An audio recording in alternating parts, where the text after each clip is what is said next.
Invité Afrique RFI. Pierre-André Wiltzer, Alpha Condé avait été aidé pendant des années, par Bolloré, à l'époque où il était d'ailleurs un opposant. Il vivait à Paris dans des conditions difficiles. Par Clémentine Pawlowski. 3 chefs d'inculpation ont été retenus contre Vincent Bolloré qui a été mis en examen, corruption d'agents étrangers, complicité d'abus de confiance, et faux et usage de faux. Cette mise en examen s'inscrit dans le cadre de l'enquête sur les conditions d'obtention de plusieurs concessions portuaires en Afrique. Notamment celle de Conakry, en 2011. 3 mois seulement après l'arrivée au pouvoir du président guinéen Alpha Condé, le groupe français Nécotran a été brutalement évincé du port de Conakry au profit du groupe Bolloré. Pierre-André Wiltzer, ancien ministre français de la coopération et ex-conseiller de la présidence du groupe Nécotran répond aux questions de Clémentine Pawlowski.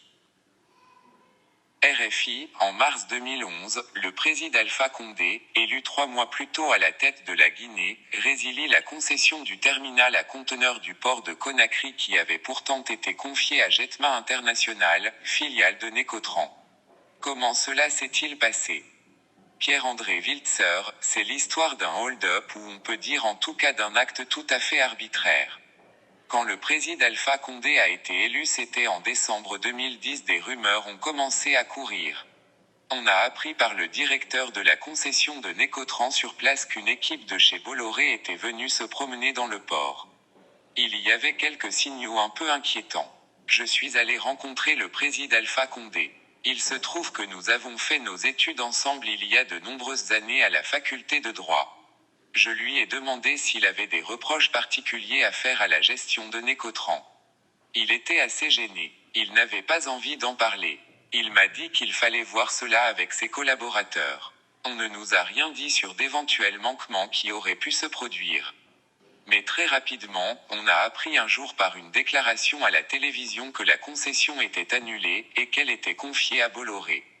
Là-dessus, comme la presse en a rendu compte d'ailleurs, il y a eu une irruption de l'armée qui a expulsé le personnel de Nécotran.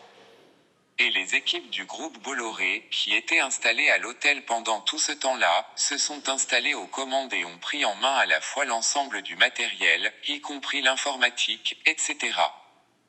Comment les autorités guinéennes justifient-elles l'éviction de Nécotran ? On n'a jamais pu obtenir la moindre explication et je crois que la raison est toute simple, c'est qu'il n'y en avait pas. C'est tout à fait transparent qu'Alpha Condé s'était manifestement engagé vis-à-vis de M. Bolloré qu'il connaissait depuis longtemps, et qu'il lui avait promis de lui donner cette concession. Bolloré n'avait pas pu, elle, obtenir lors de l'appel à concurrence internationale qui avait eu lieu 2 ans avant. C'est Nécotran qui avait emporté le morceau. Et cela, je crois qu'il ne l'avait pas digéré. C'est un arrangement qui s'est fait indépendamment de toute règle commerciale et juridique. C'est vraiment le fait du prince absolu et sans explication. En interne au sein de Nécotran, comment est vécue cette mise à l'écart ? Extrêmement mal.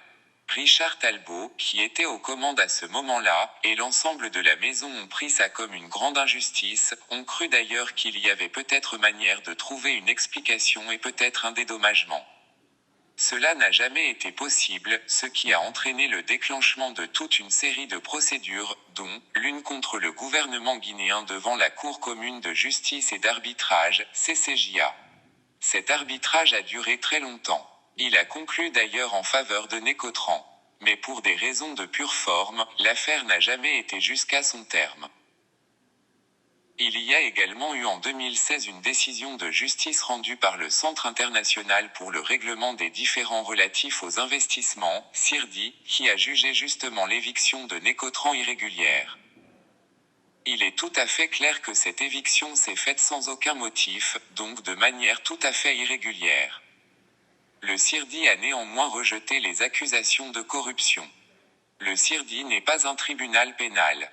Donc quand on n'a pas des enquêteurs qui peuvent aller procéder à des investigations, vous pouvez difficilement accuser quelqu'un sans preuve.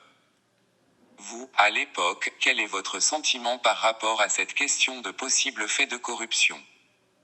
Ce que je sais, c'est que Vincent Bolloré et Alpha Condé se connaissaient depuis longtemps. Alpha Condé avait été aidé pendant des années, à l'époque où il était d'ailleurs un opposant en Guinée. Il vivait à Paris dans des conditions difficiles.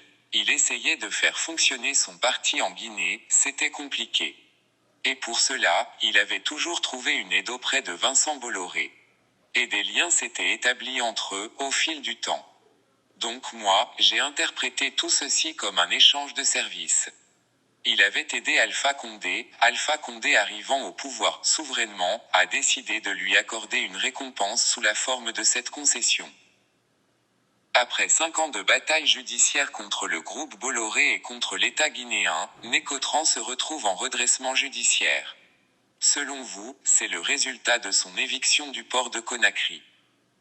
Tout cela a été effectivement un gros handicap pour la survie du groupe. Le groupe Bolloré supportait très mal l'existence d'un concurrent. Par conséquent, les relations ont toujours été quand même assez difficiles entre les deux groupes. On sentait bien que Bolloré voulait faire disparaître le groupe, l'absorber ou le faire capoter. Et finalement, ils ont pu racheter ce qui les intéressait à très bon compte et ils ont fait une très bonne opération. Maintenant dire que c'est très moral, c'est autre chose.